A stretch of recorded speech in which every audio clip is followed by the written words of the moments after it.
হরিশচন্দ্র রাম মূর্তি, রাম বিগ্রহ প্রতিষ্ঠাতাকারী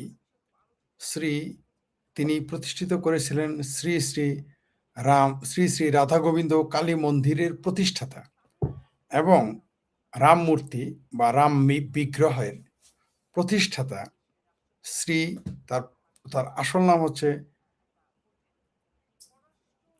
শ্রী হরিদাসচন্দ্র তরণী দাস। আবার তার নাম হচ্ছে শ্রী হরিদাসচন্দ্র তরণী দাস। তাকে গ্রেপ্তার করা হয়েছে। সুপ্রিয় দর্শক, যারা দেখছেন তারা আমাকে কমেন্ট করে জানাবেন যে আমার বক্তব্য আপনারা স্পষ্ট শুনতে পাচ্ছেন কিনা, আমাকে দেখা যাচ্ছে কিনা। শিরোনামটা আপনারা দেখেছেন যে রাম মূর্তির প্রতিষ্ঠাতা হরিদাস চন্দ্রকে ভুয়া একটা মামলায় গ্রেপ্তার করেছে গভীর রাতে। একেবারেই ভুয়া একটা মামলা। শ্রী শ্রী রাধা গোবিন্দ ও কালী মন্দিরের প্রতিষ্ঠাতা শ্রী হরিদাসচন্দ্র তরণী দাসকে গ্রেপ্তার করেছে বাংলাদেশ সরকারের আইন শৃঙ্খলা বাহিনী। তার বিরুদ্ধে অভিযোগ, তিনি 9 কোটির বেশি টাকা হুন্ডি করেছেন। 9 কোটির বেশি টাকা তিনি মানি লন্ডারিং করেছেন। এই কারণে তাকে গ্রেপ্তার করা হয়েছে। আমাদের খাঁটি বাংলা একটা প্রবাদ আছে, বলে যে সেই গল্পটা যে এক হরিণ ভাটিতে পানি খাচ্ছিল, ঝর্ণার ভাটিতে, বাঘ ছিল উপরে। তখন ওই হরিণকে খেতে গেল।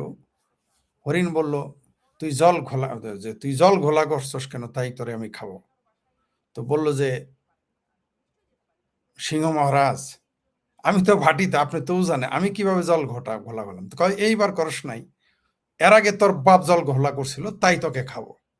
মানে খাওয়ার আগে একটা অজুহাত তো দেখাইতে হবে, তুই জল ঘোলা করস নাই, তোর বাপে করেছে।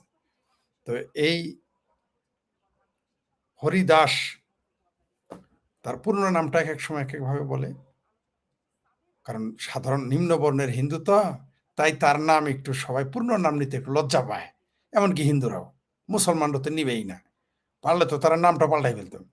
তার প্রকৃত নাম হচ্ছে শ্রী হরিদাসচন্দ্র তরণী দাস। শ্রী হরিদাসচন্দ্র তরণী দাস। তার বিরুদ্ধে অভিযোগ হলো তিনি মানি লন্ডারিং করেছেন। এত টাকা কোথায় পেলেন? আচ্ছা, একটা লোক যদি দুর্নীতিবাজ হয়, সে তো টাকা মেরে সুইজারল্যান্ডে চলে যাবে, সুইস ব্যাংকে রাখবে, নিজের পক্ষে ভারতে রাখবে। যেহেতু হিন্দু মানুষ, আপনাদের ধারণা হিন্দু মানুষ হলে সব টাকা ভারতে রাখে। কিন্তু বেগম বাজারে তো আমি তো হিন্দু খুঁজে পাই না। ওই যে কানাডার যে বেগম বাজার, সুইস ব্যাংকে যে টাকা রেখেছে, তাদের হিন্দুর সংখ্যাটা কত একটু আমাকে বলবেন আপনারা? নামগুলো একটু দেখান তো। 146 গুণ বেড়েছে ডক্টর ইউনূস ক্ষমতায় আসার পরে। এখনো কি ভারত হিন্দুদের রেখেছে? এখনো কি বাংলাদেশে ভারত সরকার চলে, হিন্দুর সরকার চলে, না আওয়ামী লীগের সরকার চলে নিজের পক্ষে? তো এখন এই সুইস ব্যাংকে কে টাকা রাখে, কারা রাখে?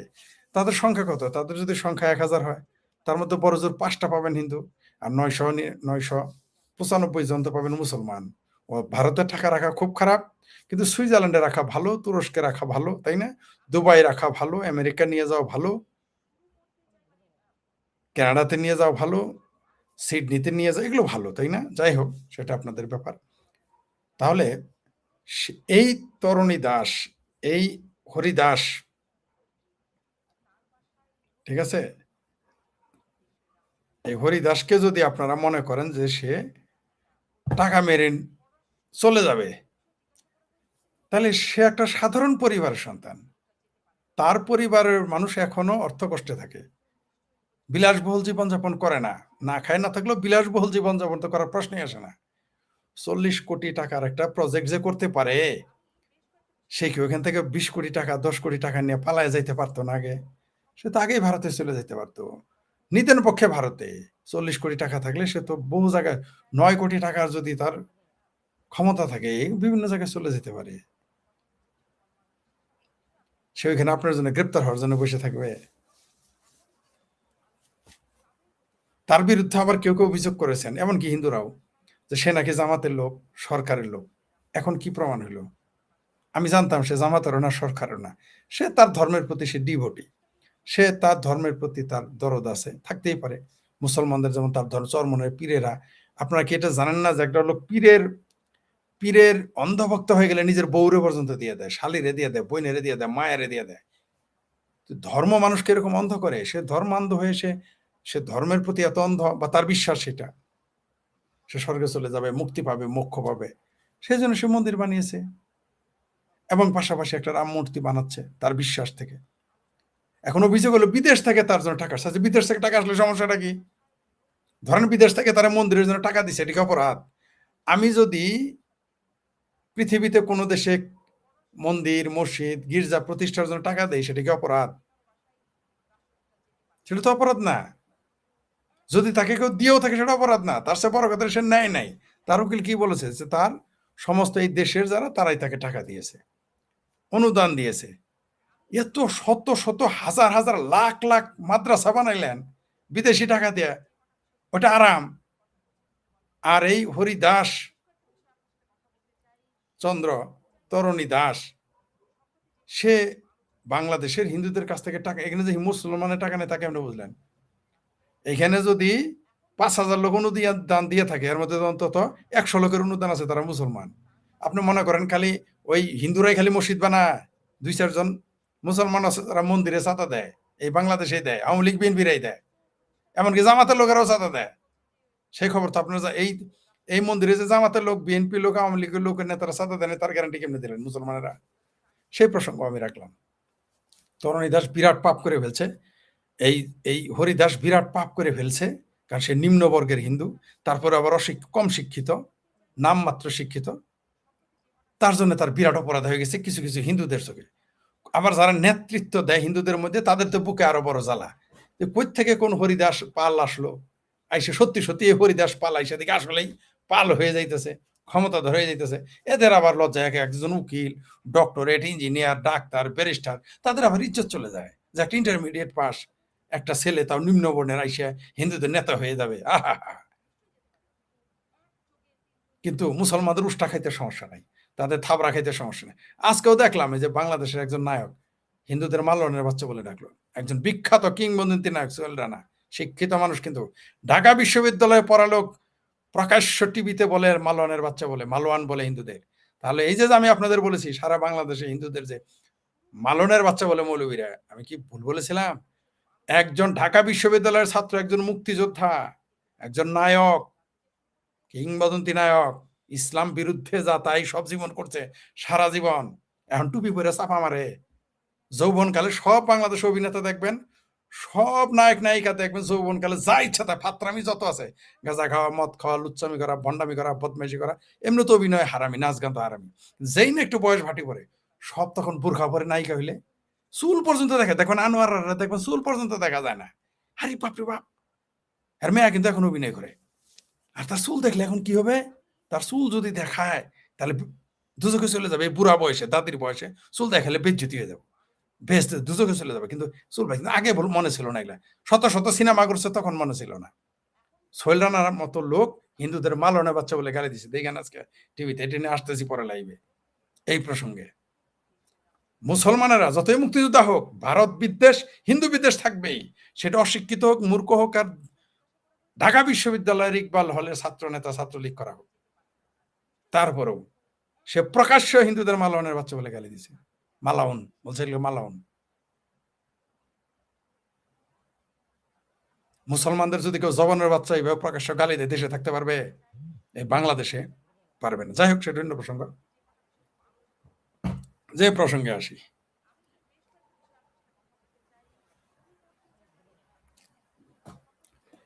এই হরিদাসকে গ্রেপ্তার করলো মধ্যরাতে, মানে গভীর রাতে।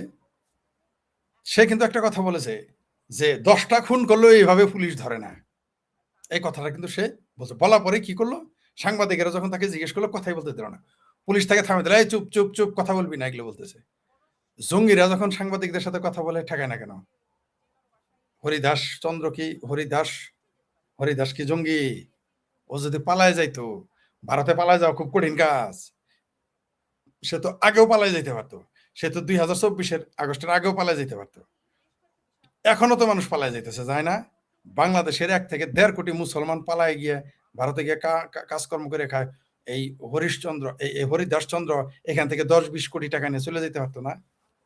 কিন্তু সহ্য হইতেছে না।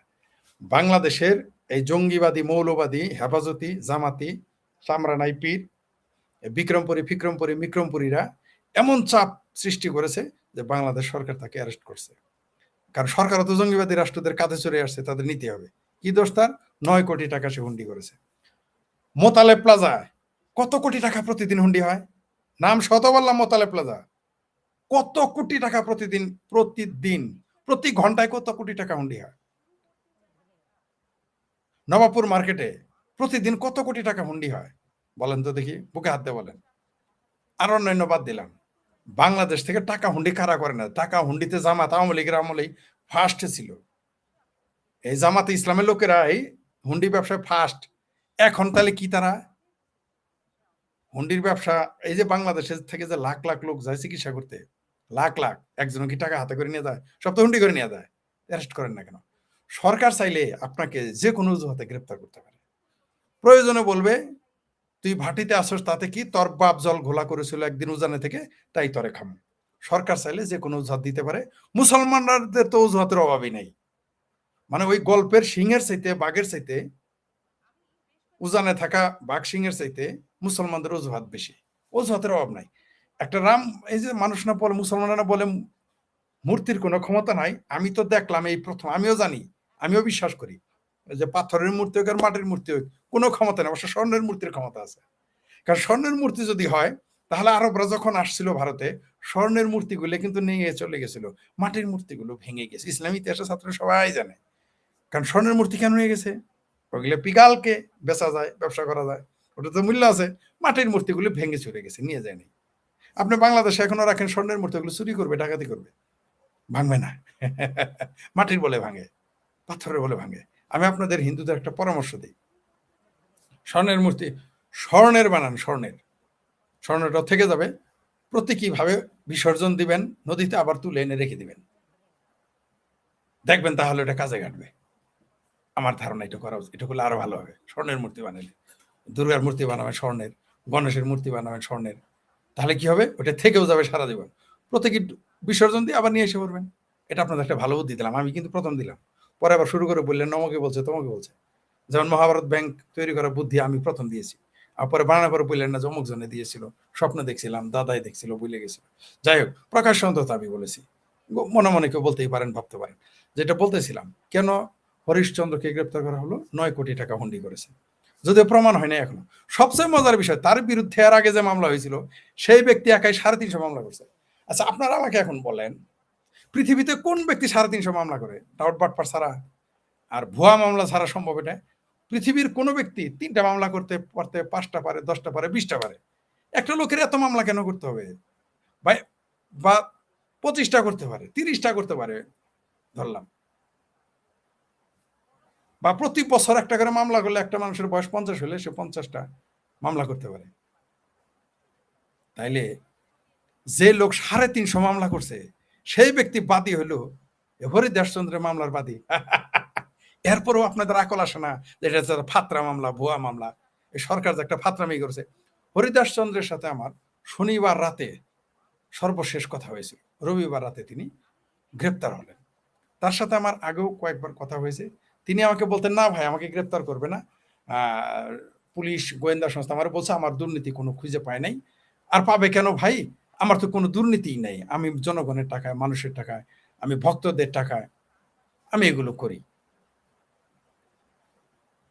আমি তা না, আমাকে মেরে ফেলতে পারে কেউ, কিন্তু পুলিশ আমাকে গ্রেপ্তার করে। আমি বলছি, না, পুলিশও আপনাকে গ্রেপ্তার করবে। আপনি তাদের মিষ্টি মিষ্টি কথায় ভুলেন না। পুলিশের মিষ্টি মিষ্টি কথা মানেই আপনাকে গ্রেপ্তার করে। বারবার বলেছে আপনি কিন্তু গ্রেপ্তার হবেনি, তবে আপনাকে একটা সুযোগ দিয়েছে পালিয়ে যাওয়ার জন্য। অর্থাৎ আপনি পালিয়ে গেলে সরকারও বাঁচলো, তাহলে এদের জবাব দিতে পারবে, ঝামেলায় পড়বে না। কারণ আপনারা গ্রেপ্তার করলে যত কিছুই করুক, আপনারা গ্রেপ্তার করলে সরকার একটু ঝামেলায় পড়বেই, যতই আপনি দুর্বল হয়ে থাকেন। বলে, ভাই আমি একটা দুর্বল মানুষ, আমার গ্রেপ্তার করলে কি হবে? আমি না, আপনার গ্রেপ্তার করলে ঝামেলা হবে, তবে আপনারা গ্রেপ্তার করবে। প্রথমে আপনি পালায় যাওয়ার সুযোগ দিবে, তারপরে পালায় গেলে আপনার নামে বহু সুন্দর সুন্দর গল্প ছড়াবে সমাজে, সরকারও ছড়াবে, এরাও ছড়াবে, বাস। আর একটা কারণ হলো যে সে যেহেতু নিচু জাতের, তাকে ওখান থেকে তাড়িয়ে উঁচু জাতের হিন্দুরা গিয়ে ওই জায়গাটা নিবে। কারণ সে ২ টা মন্দির বানাইছে, একটা রাম মূর্তি স্থাপন করছে, তার উপর আবার একটা হাসপাতাল করেছে, তার করতেছে, আর আ আর বৃদ্ধাশ্রম কমপ্লিট। তো এগুলো দেখে কারো সহ্য হইতেছে না। এটা কারো সহ্য হচ্ছে। মনে করেন আমি আগামীতে যদি মনে করেন যে আমাদের পক্ষের সরকার আসলো, আর আমি ১০,০০০ কোটি টাকার একটা প্রজেক্ট নিলাম। দেখবেন আমারে আওয়ামী লীগের লোকের জেলে বাড়াইতে যা, যা করার আমার করবে। আমার একটা স্বপ্ন আছে যে বাংলাদেশের সবচেয়ে বড় প্রাইভেট হসপিটালটা করব। যেখানে খুব কম টাকায় চিকিৎসা হবে। খুব কম টাকায়। No loss, no profit. একটা টার্গেট আছে। দেখবেন আমাকে করতে দিবে না। বা করলেও আমার বলবে, "এত টাকা কোথায় পেলো?" ১০,০০০ কোটি টাকা বুঝছেন তো? ৫,০০০ কোটি টাকা বুঝছেন তো? কত টাকার ব্যাপার? এটা আমারে ৫০০ বছর আয়ু থাকলেও আমি কামাই করতে পারব না। তাহলে কোথায় পাবো? পাবো। মানুষ দেয়। মানুষ যখন তার বিশ্বস্ততা অর্জন করে, যেমন এই যে হরিদাস বিশ্বস্ততা অর্জন করেছিল। আপনারা তারা চিটার বাটপার যাই বলেন। আপনি পারেন না কেন? আপনি করে দেখেন ৪০ কোটি টাকা। ৪০ কোটি টাকার একটা প্রজেক্ট আপনি করে দেখেন তো পারবেন না আপনি। আপনি ৪ কোটি টাকারই পারবেন না। পারবেন না আপনি। করে দেখান আপনি। পারবেন না। হরিদাসচন্দ্র পারতেছিল, আপনারা সেটা ধ্বংস করে দিলেন। সব পক্ষই। আর ওই যে কালকেই কিন্তু আমি ভিডিও বানাইছি যে হিন্দুরা হিন্দুদের বন্ধু হয় না। প্রিয়শ্রী প্রিয়রঞ্জন কুণ্ডু আজ থেকে অনেক বছর আগে ৯৯ সালে একটা কিতাব লিখেছিলেন যে হিন্দু হিন্দুর শত্রু। যদিও দেখলাম যে হিন্দু বৌদ্ধ খ্রিস্টান ঐক্য পরিষদ নাকি একটা বিবৃতি দিয়েছে তার পক্ষে, কিন্তু ঐক্যফ্রন্ট বিবৃতি দিবে না, অনেক হিন্দুরা বিবৃতি দিবে না, বরং তাকে সারা জীবন জেলে রাখা যায় কিভাবে বা মেরে ফেলা যায় কিভাবে সেই সকল ব্যবস্থা করবে। কিন্তু মনে রাখেন, চিন্ময় কৃষ্ণ দাসকে ইসকনের নেতাকে গ্রেপ্তার করে সরকার এবং মুসলমানরা যে বিপদে পড়েছে, এই হরিদাসচন্দ্র কিন্তু মরা শামুক, চিন্ময় কৃষ্ণ দাস কিন্তু তাজা শামুক। আমাদের গ্রামে একটা কথা আছে, মরা শামুকে কিন্তু পাও কাটে। এই হরিদাসচন্দ্র কিন্তু, এই হরিদাসচন্দ্র তরণী দাস শিব মন্দির এবং কালী মন্দিরের যে প্রতিষ্ঠাতা, সে কিন্তু মরা শামুক। মরা শামুকে কিন্তু পাও কাটবে। লিখে রাখেন আপনি, এটা প্রভাব বহুদূর যাবে, বহুদূর যাবে। এই হরিদাস হতে পারে সে ক্ষুদ্র, এটা বহুদূর যাবে। কেমন যাবে? যেমন আপনারা যখন আওয়ামী লীগ সরকারের সময় রাশেদকে যখন পেটাইতো হারুনের হোটেলে নিয়ে, ভিপি নুরের যখন ছাত্রলীগেরা নেড়ি কুত্তার মতো থাবড়াইতো, উষ্টাইতো, আমি নিজের চোখে দেখেছি ওরা কিভাবে থাবড়ায়, উষ্টায়। আমি গিয়ে ছাড়াইছি। ভিপি নুরের কয়েকবার ছাড়াইছি যুবলীগের ছাত্রলীগের মায়ের থেকে। কয়েকবার ছাড়াইছি। মানে আর কেউ পাত্তাই দিত না ৫ পয়সা। সে কিন্তু আজকে মন্ত্রী। মনে রাখেন। মনে রাখেন ভিপি নুর কিন্তু আজকে মন্ত্রী। এমপি এবং মন্ত্রী। এই তো হরিদাসচন্দ্র হয়তো এমপি মন্ত্রী হবে না। কারণ তার সে যোগ্যতা নেই, সে আসবেও না। সে আসবেও না। কিন্তু এই হরিদাস চন্দ্রকে গ্রেপ্তার করে সরকার কিন্তু মরা শামুকে পাও কাটলো। আবারও বলি, চিন্ময় কৃষ্ণ দাস ইসকনের নেতা ছিল জেতা শামুক। হরিদাস চন্দ্র মরা শামুক। মরা শামুকে পা কাটলে কিন্তু বহু কেটে যায়। খুরের চাইতে বেশি কাটে। এই সরকার কিন্তু বিপদে পড়বে। মুসলমানেরাও বাংলাদেশের বিপদে পড়ে। এই জঙ্গি মুসলমানেরা, এই হেফাজতি মুসলমানেরা, পেয়ারা পাকিস্তানের মুসলমানেরা একটা মূর্তি দেখে ভয় পেয়ে গেছে। মূর্তির নাকি কোনো ক্ষমতা নাই? কিন্তু আমরা তো দেখলাম অনেক ক্ষমতা। একটা মূর্তির যে কত ক্ষমতা, এই হরিদাসচন্দ্রের মূর্তি নির্মাণ দেখে আমরা বুঝলাম। সামরা নাই পীর বলে এই কারণে মূর্তি, রাম মূর্তি বানানো যাবে না। রাম মূর্তি বানাবে না, হিন্দুরা কি বানাবে তোমার বলে করবে? হিন্দুরা কি মূর্তি বানাবে মুসলমানদের মৌলবীদের জিজ্ঞেস করে করবে? তবে এই গ্রেপ্তার বহুদূর যাবে, এই ঘটনা বহুদূর যাবে। হয়তো একসময় মুক্তি পাইতেও পারে হরিশচন্দ্র, হয়তোবা মারা যেতে পারে, হয়তোবা জেল হোক, কোন সবকিছুই করতে পারে। তো তার সাথে আমার যে কথাটা ছিল, আমার সাথে আলোচনা, তাকে বারবার বলতো আপনার গ্রেপ্তার হবে। মিষ্টি কথায় ভুলেন না। সে বলছে, "না ভাই, আমার গ্রেপ্তার করবে না। মৌলবাদীরা আমাকে মেরে ফেলতে পারে।" আমি বলছি, "না, আপনাকে মিষ্টি, মিষ্টি কথা বলতেছে, পুলিশ আপনাকে গ্রেপ্তার করবেই।" এবং আরো কিছু কথা হয়েছে। সর্বশেষ যে কথাটা হয়েছে, তিনি আমাকে বলেন ৩.৫ লক্ষ নাকি ২.৫ লক্ষ টাকা এই মুহূর্তে মনে নেই আমার। ২.৫ লক্ষ বা ৩.৫ লক্ষ বলেছিল। সেই মুহূর্তে বন্যার্তদের জন্য সহযোগিতা করতেছে। এবং আমাকে এও বলে আমাকে বারবার ফোন দিতেছিল। আমি ধরতে পারিনি লাইভে থাকার কারণে। পরে আমি তারে কল দিলাম, সে ব্যস্ত ছিল। পরে সে ব্যাক করছে। সে আমাকে বলল, "ভাই, আপনাকে ধন্যবাদ জানানোর জন্য ফোনটা দিয়েছিলাম।" "কি কারণে?" বলে যে, "আপনাকে এইজন্য ওই ঘটনাগুলো জানাইলো। তারপর বলল আপনার আরেকটা ধন্যবাদ দিব। সেইজন্য ফোন দিলাম।" "কি ধন্যবাদ?" বলছে, "আপনি যে আমার সাক্ষাৎকারটা নিয়েছিলেন, তারপরে শত, শত ভক্ত এসে বলছে যে শেখ ফরিদ ভাইয়ের ভিডিও দেখে আমরা আপনার এখানে আসছি। এই মন্দিরে আসছে, দর্শনে আসছে।" আমাকে বলেছে। এটার জন্য আমাকে ধন্যবাদ জানাতে চাইছিল। আরো কিছু বিষয় আলোচনা হয়েছে। তার ভবিষ্যৎ পরিকল্পনা এগুলো ছিল, কিন্তু তার আগে তাকে গ্রেপ্তার করলো। আমি তার যেগুলো সামাজিক কর্ম, যেমন যেমন বৃদ্ধাশ্রম, তারপর হসপিটাল নির্মাণ, এগুলো তাকে আমি অ্যাপ্রিসিয়েট করছি। আপনি বললেন এগিয়ে যান, আপনি বহু মানুষ আপনার সাথে থাকবে। কিন্তু অঙ্কুরেই বিনষ্ট করলো। কারা করলো? মুসলিম জঙ্গিবাদীরা। এরা না কিছু করবে, না করতে দিবে। আর যারা উচ্চ দরের একটু ব্রাহ্মণ্যবাদী, তারা চিন্তা করছে শালা এত ছোট লোক এসে এত বড় কিছু করলো, এটা কি মানা যায়? কারণ হিন্দুর শত্রু হিন্দু, হিন্দু কখনো হিন্দুর বন্ধু হয় না। তাহলে আজকে চিন্ময় কৃষ্ণ দাস জেলে থাকতো না? আমি শেখ ফরিদ যতবার চিন্ময় কৃষ্ণ দাসের ব্যাপারে কথা বলেছি, মুক্তির ব্যাপারে, বাংলাদেশে কয়জন হিন্দু বলেছে? 5 জন, 7 জন, 10 জন। বাংলাদেশে হিন্দু কি 5-7 জন, 10 জন? আমরা মুসলমানেরাই বরং বেশি বলেছি তার পক্ষে। যারা মুসলিম পরিবার থেকে এসেছি তারাই সংখ্যায় বেশি হবে, যারা আমরা মুক্তি চেয়েছি। তসলিমা নাসরিন তার মুক্তি চেয়েছে, আসাদ নূর তার মুক্তি চেয়েছে, সাইফুল বাতেন টিটু তার মুক্তি চেয়েছে, আমি তার মুক্তি চেয়েছি, আমরা সবাই মুক্তি চেয়েছি। মুফতি মাসুদ তো মুক্তি চাইতে গিয়ে নিজেই জেলে গিয়েছিল ভারতের, অদ্ভুত ব্যাপার। অবশ্য এখন সে জামিনে মুক্ত। আমরা সবাই মুসলমান পরিবার থেকে আসা, আমরা কেন যে তাকে আপনি পরিকল্পিতভাবে উদ্দেশ্য প্রণোদিতভাবে গ্রেপ্তার করছে, এটা মেনে নেওয়া যায় না। হরিদাস চন্দ্র হচ্ছে বলির পাঠা হয়ে গেল। একদিকে মুসলিম জঙ্গিবাদের, বাংলাদেশ সরকারের, মানে এরা এমন বলতেছে যে এটা মানে রাম মূর্তি নির্মাণ করছে, তাতে নাকি রংপুর চলে গেছে। কত বড় বেকুব, কত বড় বেকুব বলে চিন্তা ভাবনা করে। একটা রাম মূর্তি, তাহলে বোঝা গেল যে মূর্তির শক্তি আছে। এতদিন তো বিশ্বাস করি নাই ভাই, এখন আমার এখন একটু বিশ্বাস, মানে এতদিনও বিশ্বাস নাই। হরিদাস চন্দ্রের গ্রেপ্তার করার পর মনে হইলো যে তাহলে বোধ হয় মূর্তির শক্তি থাকতে পারে, নইলে এত তোড়জোড় কেন, এত তোড়জোড় কেন? তবে হরিদাস চন্দ্রকে গ্রেপ্তারের তীব্র নিন্দা জানাই। আর জঙ্গিবাদীরা অবশ্যই নিপাত যাবে, তারা কিন্তু চুলকায় ঘাও বানাইতেছে। এটা সরকারের জন্য, তারেক রহমানের জন্য বুমেরাং হবে। আরেকটা জিনিস আপনাদের বলি, এইবার কিন্তু তারেক রহমান যে পাশ করছে ইলেকশনে, যদি হিন্দুরা তারেক রহমানের নারকে রুমাল দিয়ে ভোট না দিত, তাহলে কিন্তু তারেক রহমান ক্ষমতায় নাও যেতে পারত। আপনাকে বলি, আমাদের মতো কিছু নরাধম জামাতের বিরুদ্ধে সক্রিয় অবস্থান নিয়েছি, আর বাংলাদেশের হিন্দুরা আমরা কন্টিনিউয়াসলি বলে গেছি জামাতের বিরুদ্ধে, যার জন্য জামাতের আসন কমছে বাংলাদেশে। জোর করেও তারা নিতে পারেনি। আর একটা কাজ করেছে বাংলাদেশের হিন্দুরা, 70 থেকে 80টা সিটে হিন্দুর ভোটে পার হয়েছে এই তারেক রহমান। কিন্তু তারেক রহমান হিন্দুর ভোটে পার হয়ে হিন্দুর সাথে গাদ্দারি। বললাম তো 70 থেকে 80টা সিটে, 70 থেকে 80টা সিটে বিজয় নির্ধারণ করে দিয়েছে হিন্দু ভোট। হিন্দুরা ভোট দিয়েছে, আপনি জানেন আওয়ামী লীগের ভোট দেয় নাই। আওয়ামী লীগের হয়তো 5-10% গিয়েছিল ভোট দিতে, 5%। সব হিন্দুরা কিন্তু ভোট দিয়েছে। এই হিন্দুরা ভোট দেওয়ার কারণে কিন্তু জামাত বিরোধী দলে, নাহলে কিন্তু জামাত সরকারি দলে থাকতো, হিন্দু যদি ভোট দিতে না যাইতো।